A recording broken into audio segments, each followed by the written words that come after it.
Hello everyone and welcome to my berry stories. Today I've got a really nice book for you, a book that we all know and love very much.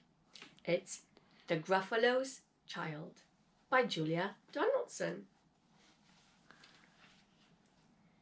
The Gruffalo said that no Gruffalo should ever set foot in the deep, dark wood. Why not? Why not? Well, because if you do, the big bad mouse will be after you. I met him once, said the Gruffalo. I met him a long time ago. And what does he look like? Tell us, Dad. Is he terribly big and terribly bad? I can't quite remember, the Gruffalo said.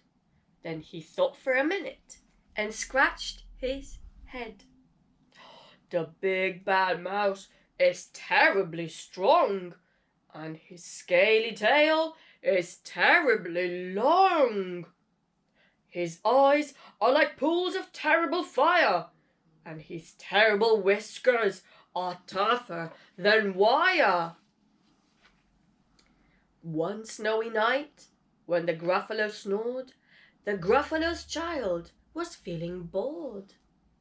The Gruffalo's child was feeling brave, so she tiptoed out of the Gruffalo's cave. The snow fell fast, and the wind blew wild. Woo!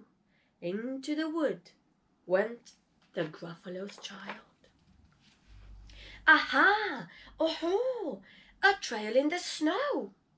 Whose is this trail, and where does it go? A tail poked out of a log pile house. Could this be the tail of the big bad mouse? Out slid the creature.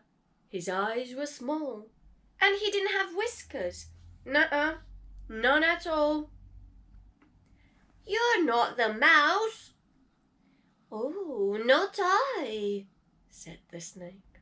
He's down by the lake, eating Gruffalo cake. The snow fell fast, and the wind blew wild. I'm not scared, said the Gruffalo's child. Aha! Aha! Marks in the snow. Whose are these claw marks, and where do they go? Two eyes gleamed out of a treetop house. Could these be the eyes of the big bad mouse? Down flew the creature.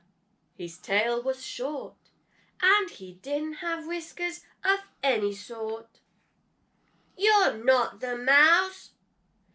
Toot-toot! Not I, but he's somewhere nearby eating a Gruffalo pie. The snow fell fast and the wind blew wild. Woo! I'm not scared, said the Gruffalo's child. Aha! Oh-ho! A track in the snow. Who's this track, and where does it go? Whiskers at last, and an underground house. Could this be the home of the big bad mouse?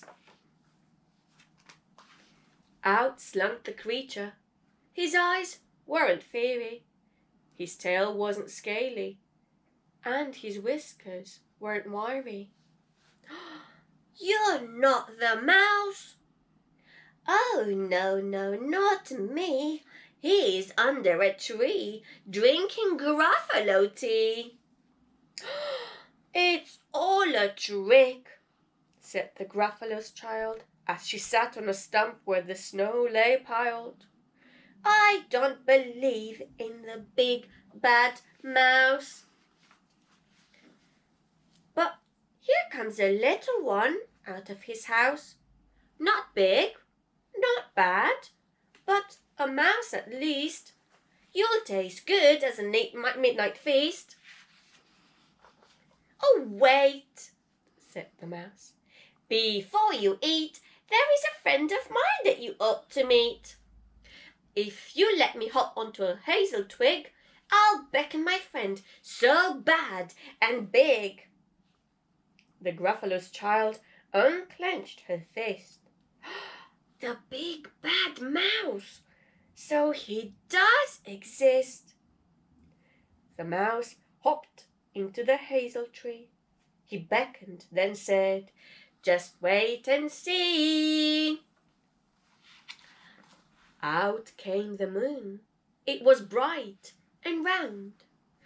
A terrible shadow fell onto the ground. Who is this creature so big, bad, and strong? His tail and his whiskers are terribly long. His ears are enormous, and over his shoulder he carries a nut as big as a boulder. The big bad mouse! Ah! Yelled the Gruffalo's child. The mouse jumped down from the twig and smiled. Aha! Oh-ho! Prints in the snow. Whose are these footprints, and where do they go? The footprints led to the Gruffalo cave, where the Gruffalo's child was a bit less brave. The Gruffalo's child was a bit less bored. And the Gruffalo snored and snored and snored.